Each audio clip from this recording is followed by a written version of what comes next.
I thought it might be a good idea to make another workout video. This time we're gonna take a look at the tune Tune Up by Miles Davis, and we're gonna use chord tones. Most of the time when I do these workout videos, I focus on scales and bob scales and what have you, but this time we'll take a look at chord tones. So I'm gonna show you, I think, 6 different ways that you can play chord tones over a tune like this one. Later in the video, I'll show you how you can work with those ideas to kind of make it more interesting, I guess. But at first, we're just gonna play those chord tone exercises as they are. So grab your guitars if you wanna play along. And I'll explain as we go why I think this is important and why it's a good idea to do this. But first, before we do that, we need to learn the tune. Always learn the tune first. So let's look at the chords. So we have a 2-5 in D major. It's kind of a funny key right off the bat. You might have noticed that I added some chords there. So it's like a chromatic 2-5 to the next 2-5, which is a 2-5 in C major. So anytime you have a 2-5, you can approach it from a chromatic half step above. It's called chromatic 2-5. It works especially well when you have major 2-5s moving in steps like this one.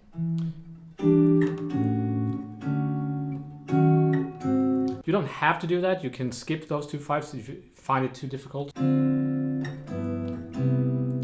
we have another 2-5 to B flat.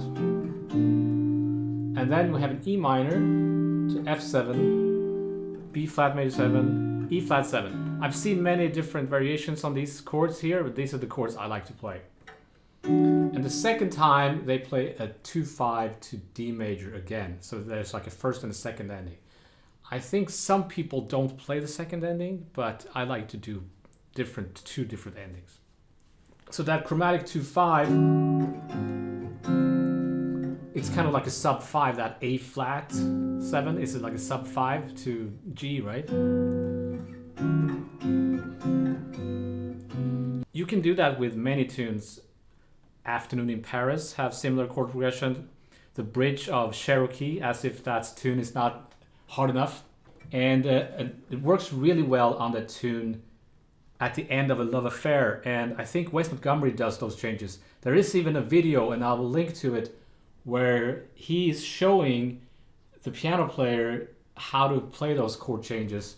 And I think it's from a concert he did with a European group. So let's play those chords. I'm using my iReal Pro app, and I've changed the swing setting to Jazz Latin because I like that. And then I removed the chords from the mix, so I'm the chord player here.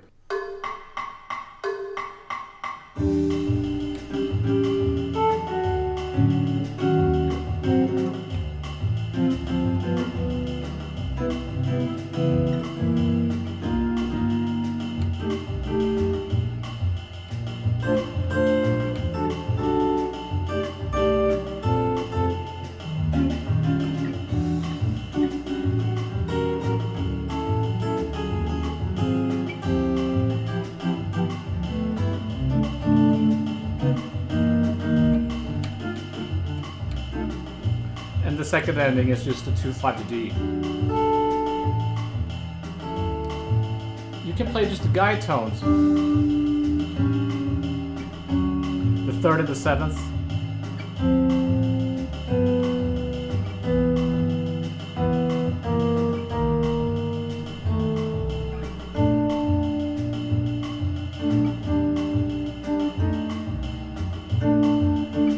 Notice that they're the same here, right?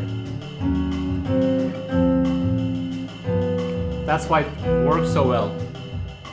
So let me stop there. So the 3rd and the 7th of E, 3rd and the 7th of A, and the 3rd and the 7th of D major are the same notes as E flat minor.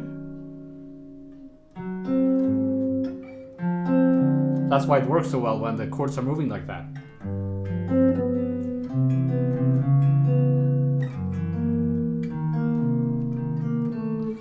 You could make a whole lesson on just the guide tones, but I'm moving on here.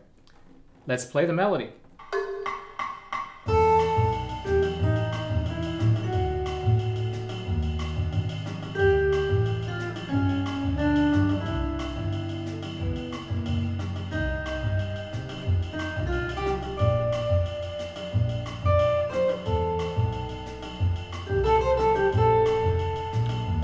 maybe add guide tones.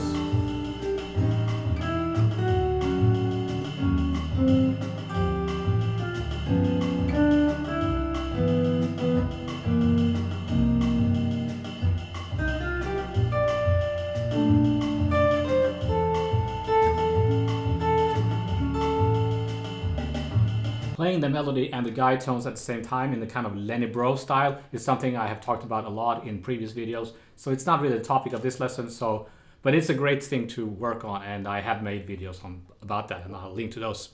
That's not what I wanted to talk about in this video. We want to talk about chord tones. 6 different ways you can play chord tones. What we're trying to do with that is we're trying to outline the harmony. That's all it is. Outlining the harmony. The major problem I find with guitar students who can play pretty well, but they don't know how to play jazz, is that they don't know how to outline chord changes. If you want to learn how to do that, this is a great way to practice that. So first, let's just play the chord tones. 4-part chords.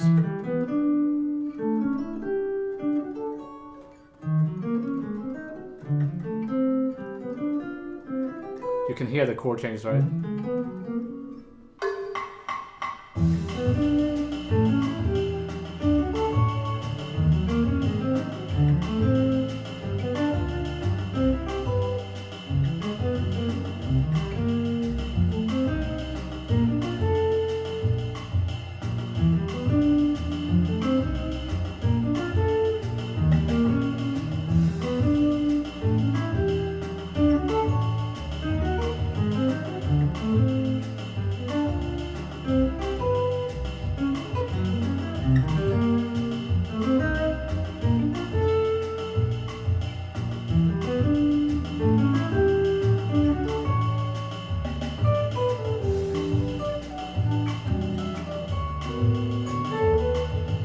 So that's pretty basic, and there's so much you can do with that. So many things you can do with this exercise. I'm gonna come back to that after I've shown you all these different ways you can practice chord tones. So I'm just gonna move on for now. So let's call that exercise playing arpeggios. Now let's do superimposed arpeggios. So you can start from the 3rd and play an arpeggio like a major 7 arpeggio on the E minor. If you do that, you get the 3rd of the chord and the 5th and the flat 7 and the 9th. And you don't get the root, which is kind of nice. You don't really need the root. And you start from the 3rd of the next chord. That's a minor 7 flat 5 arpeggio. And F sharp minor. So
that sounds a little bit better, but it's a little bit more sophisticated to play the extension of the chord instead of the root. You want to also think about how these shapes, what they actually sound like.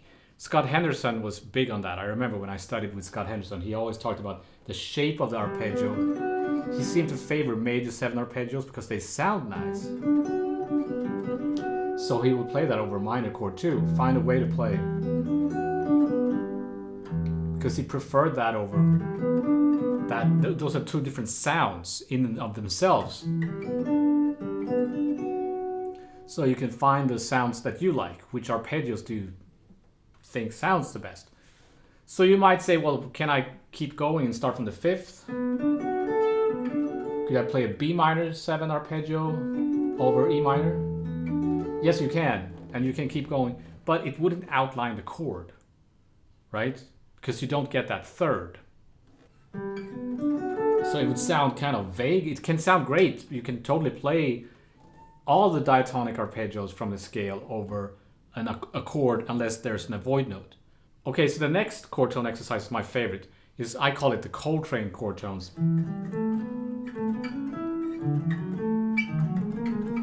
Also something I've talked about a lot in previous videos. For example, when I talk about Blues for Alice.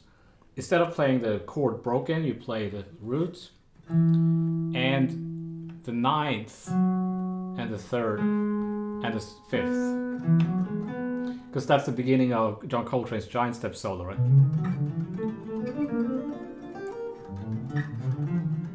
So on the D, for example, I play D, E, F sharp, A. If there's a minor chord, I play D, minor 3rd, 4, 5. So again, for major chords, it's 1, 2, 3, 5. For minor chords, it's 1, flat 3, 4, 5. So if I do that over this, it's going to sound like this.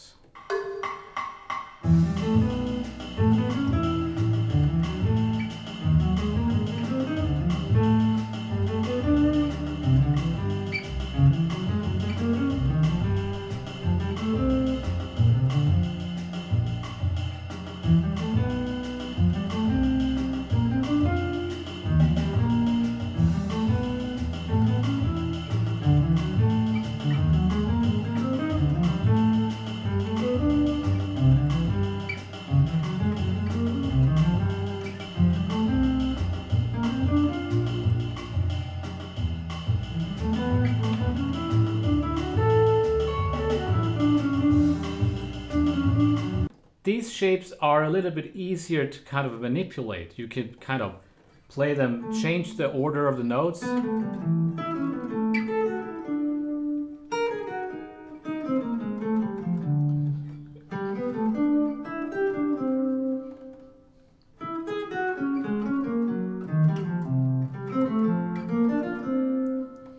And you don't have to play all of them. You could play like a few notes from the pattern.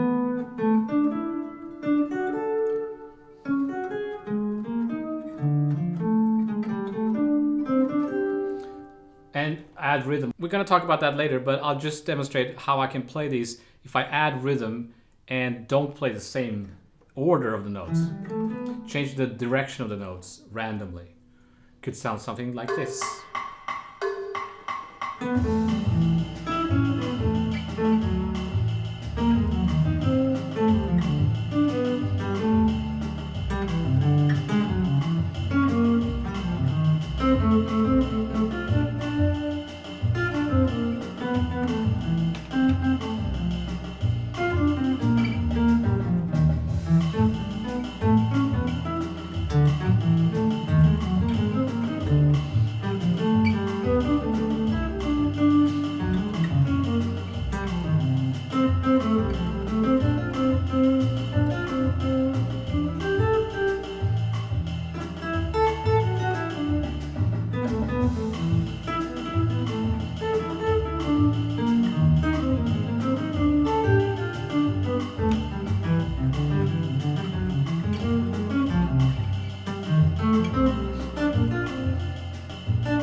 For some reason, it's easier to do that with these shapes. I don't know why.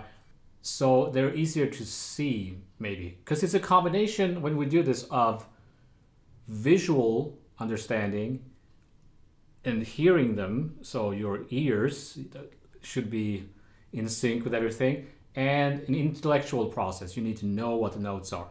And when you do that enough so that it becomes easy, you don't have to think anymore. And everything just kind of, the instinct takes over and you just know where the notes are and you don't have to worry too much about which chord you're on or and what are the notes of that next chord coming up, you know. So that's when you can start to improvise. So that's what we're aiming for. That's the reason we're doing all this.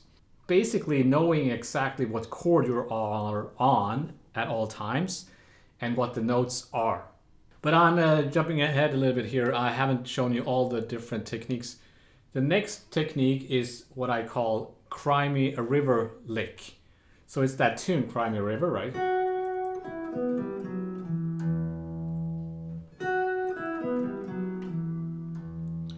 It's like a minor arpeggio or a minor triad with a ninth added. So like E minor with an F sharp. You can use that to outline a lot of chords. It could be E minor. It could also be A13. Or G major 7.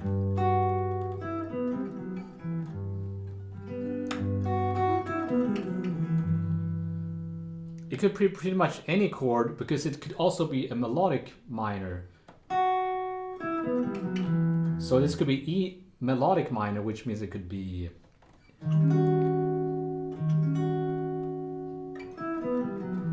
D sharp altered. And all the melodic minor modes, the only chord that doesn't really work over is diminished chords.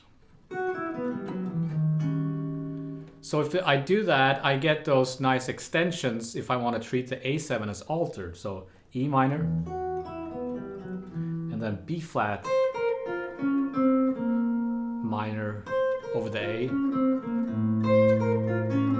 I get that altered, right, with the sharp 9, flat 9, sharp 5.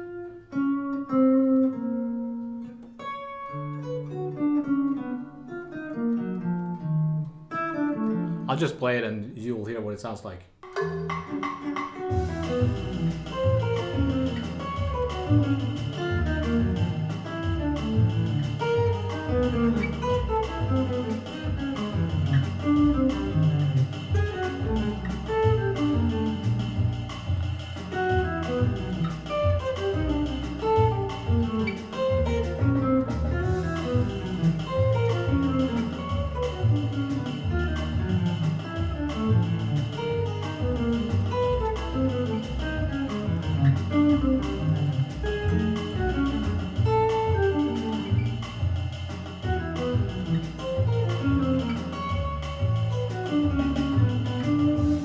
So again, that's a nice shape. It sounds good because that shape sounds good.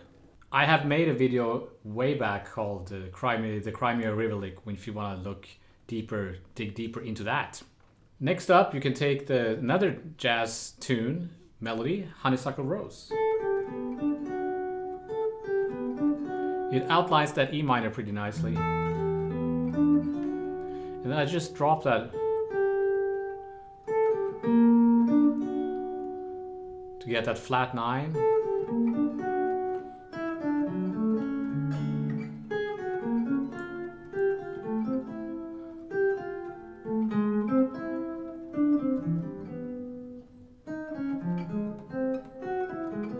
Let's just play it.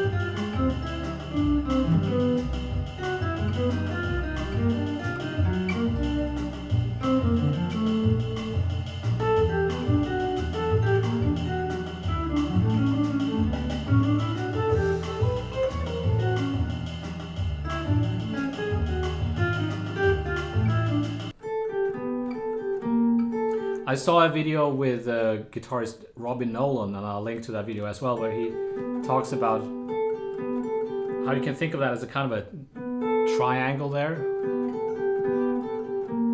If you can find that,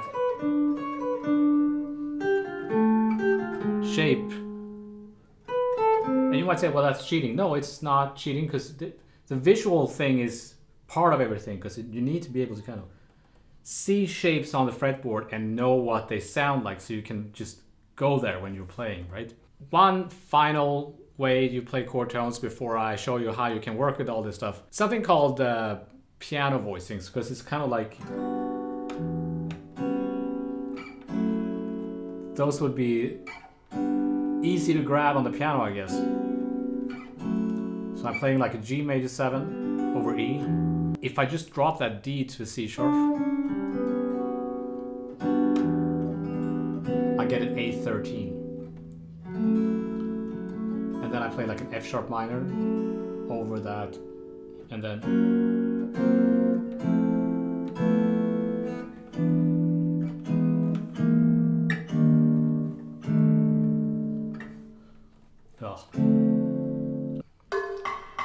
it would sound something like this.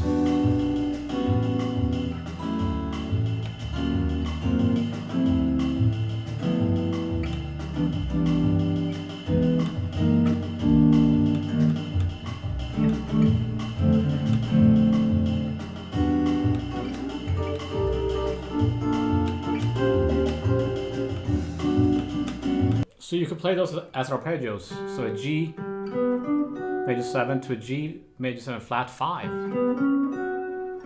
It's very common to play those. And then F sharp minor.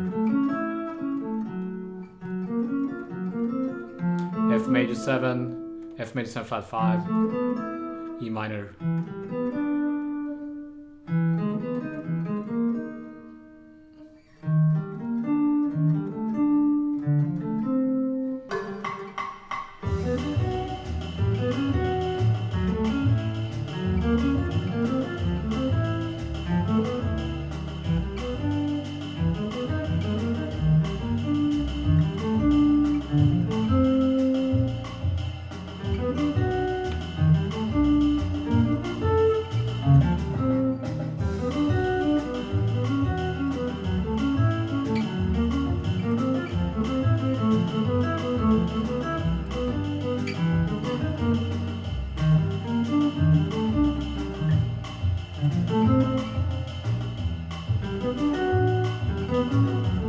So you hear this all the time, right?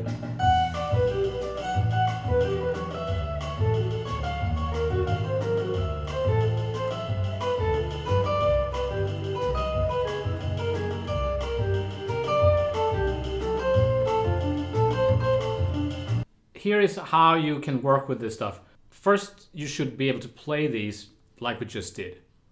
But then when you become more comfortable finding these shapes, try to just move around like I did with that.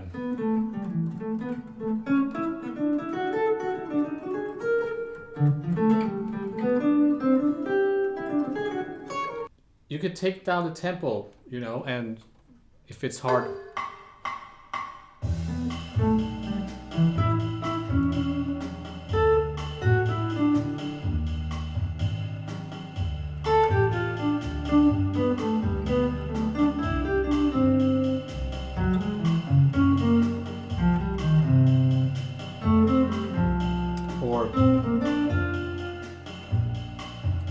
could be that.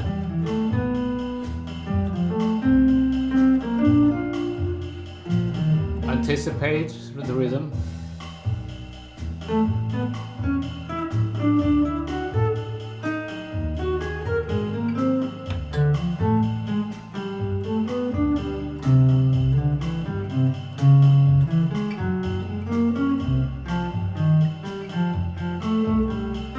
Just think of how many different shapes, how many different ways you can play those 4 notes.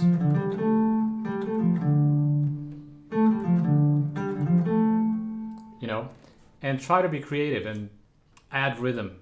So that's what you need to do with all these different exercises.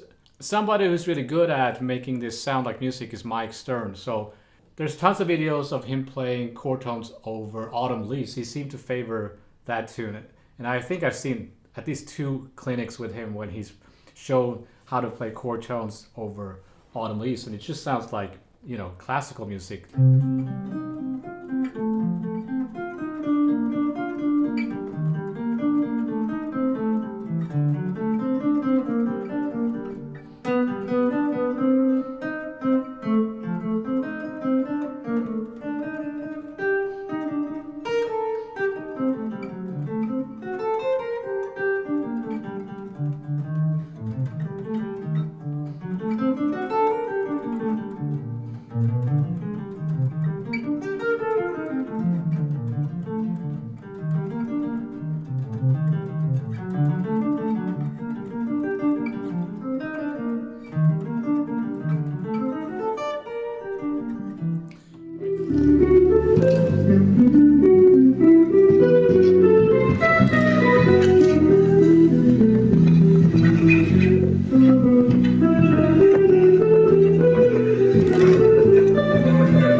In order to do that, you have to use voice leading. So going from the note that you're ending the arpeggio on to a nice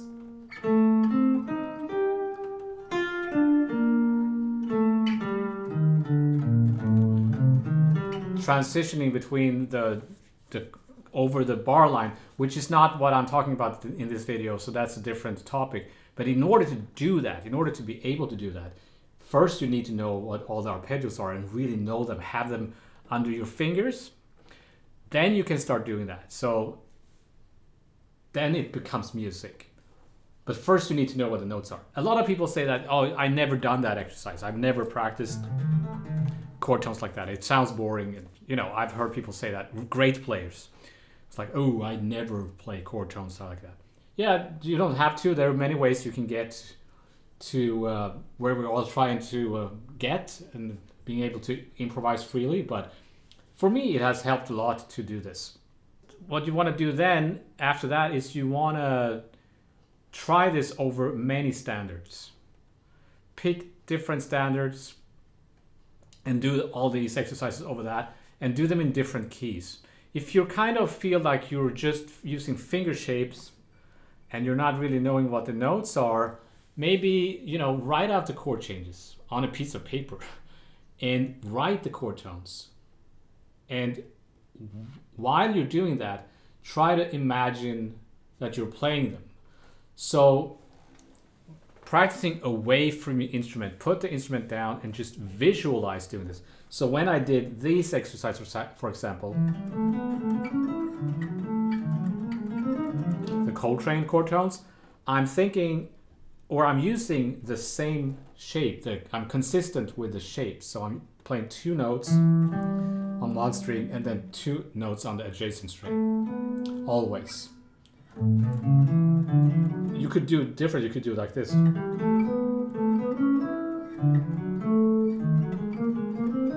So then I will play 1 note, 2 notes, and then 1 note. So 1, 2, 1. But I did 2, 2.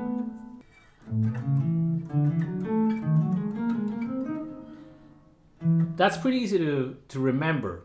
So that's why I find that exercise a little bit easier, because if you're going to start manipulating these, it's hard enough. So using different fingerings might confuse things. Ultimately, you want to be able to use any fingering, but it's a good idea to limit yourself to be consistent. And that's easier to visualize. So try to think, imagine you're playing.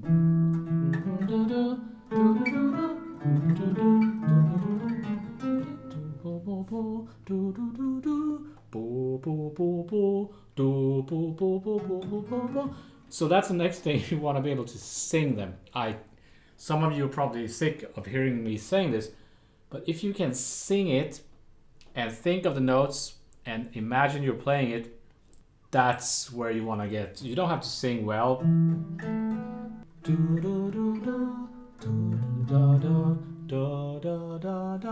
Do, do, da, da, da, da, da, da. Do, di, da, do. Da, di, di, do. Da, di, di, do. Do, di, do, do. You know, a mistake I think a lot of people make when they're trying to do this and learn how to do this is that they practice this like crazy. And they can play it fast even. And then they go to a gig or a jam session or something, and it's still like they're not really mastering the changes. It's like, oh, I go home and practice even more. But what's lacking could be is that you haven't internalized it orally, like you're not hearing it properly. And it's not gonna come out in your playing if you can't do it. Imagine if you put down your instrument, stop practicing with your instrument, put down the guitar and sing it. And sing the note names even. E, G, A, B, A, B, C sharp, E, D, E, F sharp, A, E flat, F sharp, or G flat, A flat, B flat, D, D, F, G, A. Now that's gonna help, and that's could be what's lacking is like you're not really aware of the notes, and the notes need to, as I said, it's a combination of seeing shapes and muscle memory, fingerings, remembering where the notes are, and hearing it. So you hear these.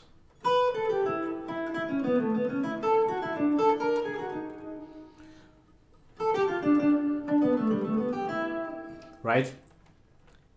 And it's also an intellectual thing where you know the notes. And ultimately, you don't want to be thinking about any of that stuff. You just want to be able to play. But again, to get there, you should be able to have this under your fingers and in your system, as it were. So yeah, I feel like I'm starting to repeat myself, but I can't stress that enough. That you really need to be able to sing this. So yeah, you can also change keys. That's another technique you can use if you want to make it more difficult for yourself. So again, remember that all this stuff is just technique. It's not music yet, and we're not practicing anything musical. We're just trying to learn where the notes are. But it could sound like music. Like I think you could make like little motifs.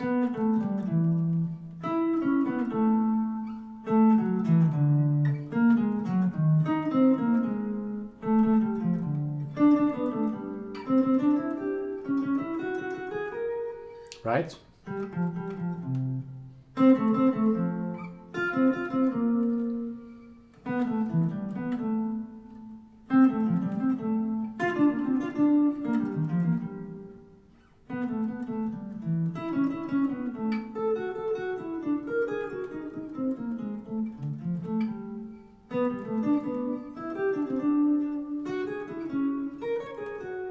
So, you know, you can make music with it, but that's not really what I'm focusing on when I'm practicing this. The focus is technique, and to me, technique means that I know where the notes are, and my fingers can find those notes quickly and play those notes easily. As always, you can find PDFs on my Patreon page of the stuff you've seen on the screen during this video, if you want to look at it closer. And I want to thank you for your time and attention, and I shall see you next time.